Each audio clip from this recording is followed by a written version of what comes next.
A very good evening to one and all watching this lecture.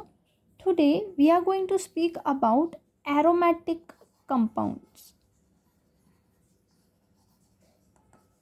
Aromatic compounds. So, how you have to detect that this compound is aromatic or not? So, there are three conditions for it. Let's go with the first condition, that there should be planarity, or you can say that the geometry should be planar. Now, when is the geometry planar? Speaking about the hybridization, now when the hybridization is sp2 hybridized carbon, okay, when the carbon is sp2 hybridized carbon, then we have a planar geometry. Planar geometry. Okay, so we get planar geometry in sp2 hybridized carbon atom. So this is planarity. Example, where we get this in alkenes. When this is the situation, here these two carbons are sp2 hybridized.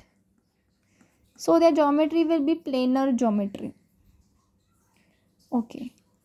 Speaking about the second rule, that in a cyclic structure, okay, it should be a cyclic structure with conjugation of double single bond.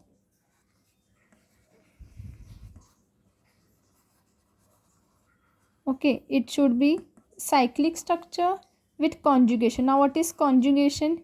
Single bond, then double bond, single bond, then double bond. Obviously it should be carbon. Everywhere there will be carbon. Okay, then the last rule is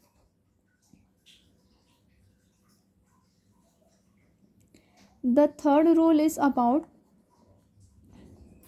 Huckel's rule. Okay, the third rule is about Huckel's rule.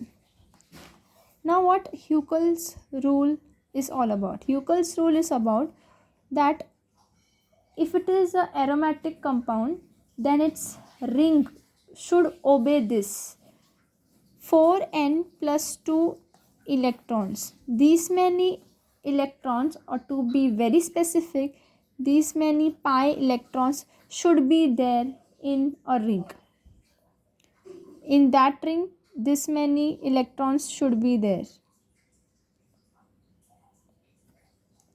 So this is like, this rule should be followed. Now how to apply this? Let's take a simple example as benzene.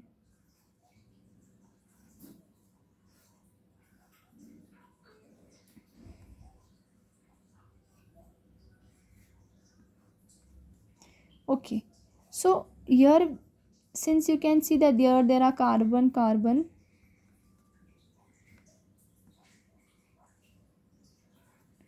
so this is a double bond, means it is all the carbons are sp2 hybridized. This point is obeyed.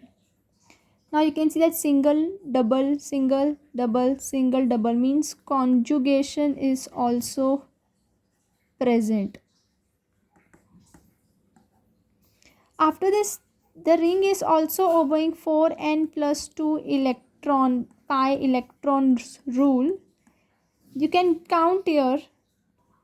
So you can see here that there are total 6 pi electrons. Okay, see, 1, 2, 3, 4, 5, 6. These are pi bonds and there are 6 pi electrons. So I am equating this to 6 pi electrons.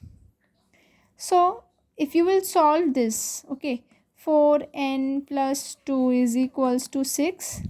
4n is equals to 6 minus 2. 4n is equals to 4, and hence n is equals to 1.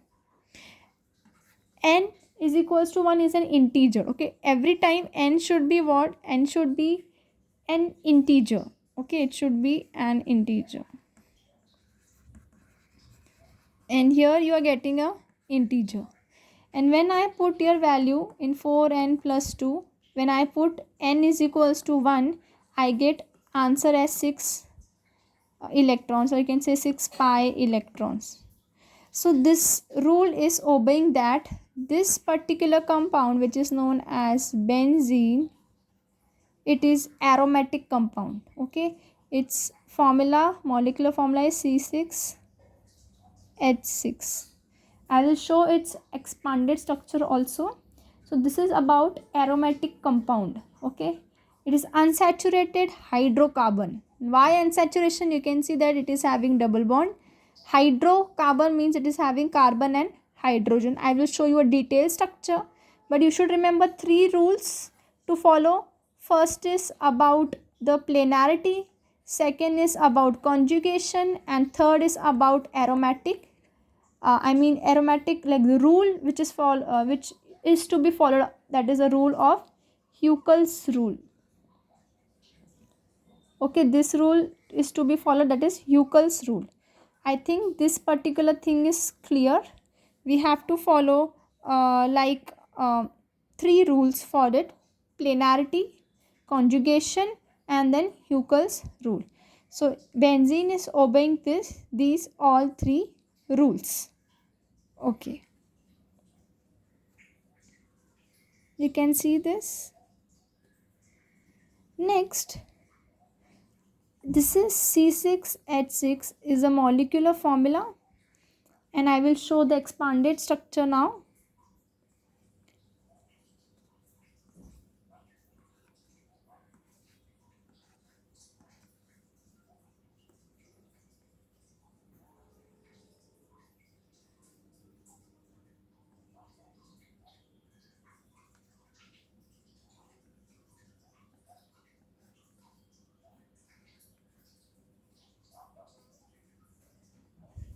Now this carbon is having 3 bonds, so here will be 1 bond by hydrogen. Everywhere it will be same.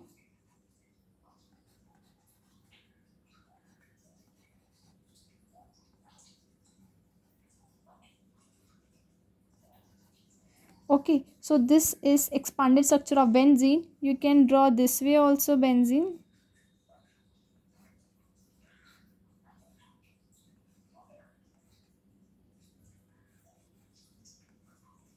This all is same. Okay, these all the 3 things is one and the same, that is we say it as benzene, which is a aromatic compound, or you can say another word as unsaturated hydrocarbon.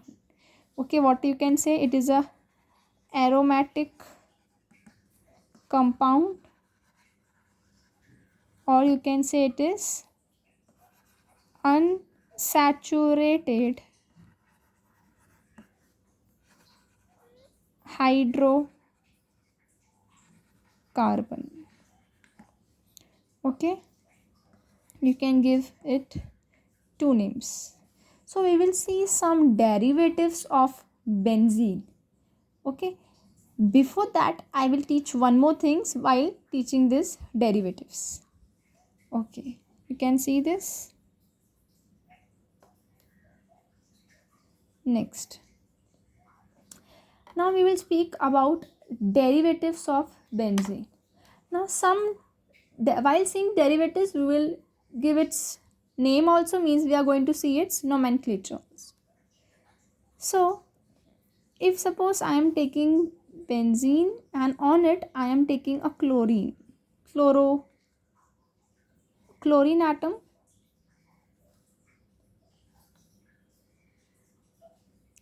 so I am taking here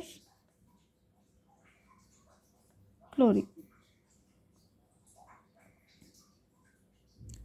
So like if something in, like one hydrogen is removed first of all from here and chlorine is substituted here. So if this is a group here, okay, which is attached to benzene ring. Now what we have to do, after this group, Okay, this point and this point, these 2 points are known as ortho position. Ortho position. Even this point is known as ortho position. Speaking about this point and this point, these 2 points are known as meta position. Okay, this all things are given by IUPAC, and so you have means IUPAC system. So ortho position and this is meta position, and this point is known as para position. Okay, so ortho, meta and para. Okay, so what if I have to name this compound? So first of all, what is attached there? There is attachment of chlorine atom. So we say like whatever is attached, that thing will be written first, and the parent compound, like what is the who is the parent here? The parent is benzene.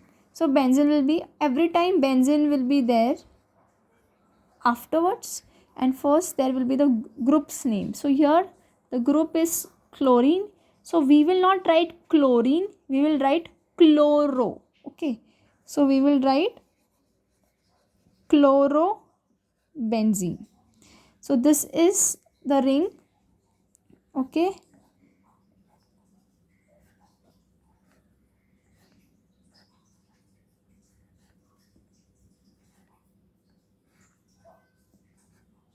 this is the compound, we say it as chlorobenzene.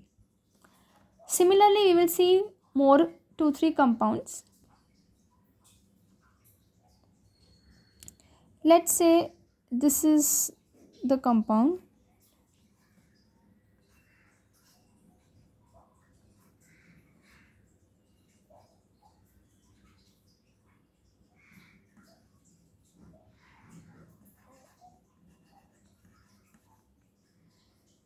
So you can see that the group is NO2 group. Okay, let's leave this first. You can see this first and then I will write it again.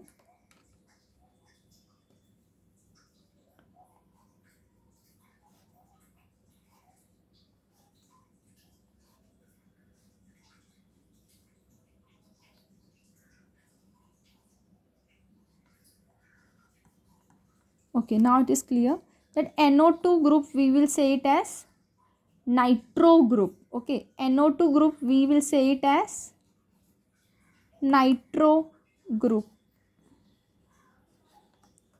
Okay, so this compound will be named as, I told what the parent name will be written later. First the group which is present, this is a group which is substituted on the benzene, so we will say it as nitrobenzene.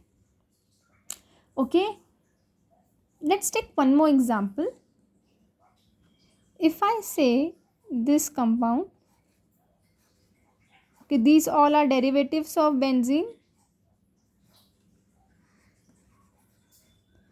So you can see that there is CH3 group. We say this group as methyl group. Since it is a methyl group, so this compound is named as, it has 2 names. First name you can put like you can say it as methyl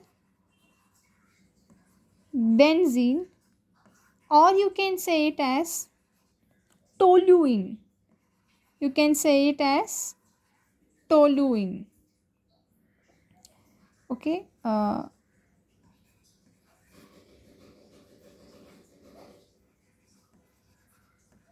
toluene, or either you can say it as methyl benzene or you can say it as toluene. I actually added Z here by mistakenly, so it is toluene. Okay, so this was nitro group, so we wrote as nitrobenzene. Here we have methyl group, so we are writing methyl, benzene, or you can write as toluene.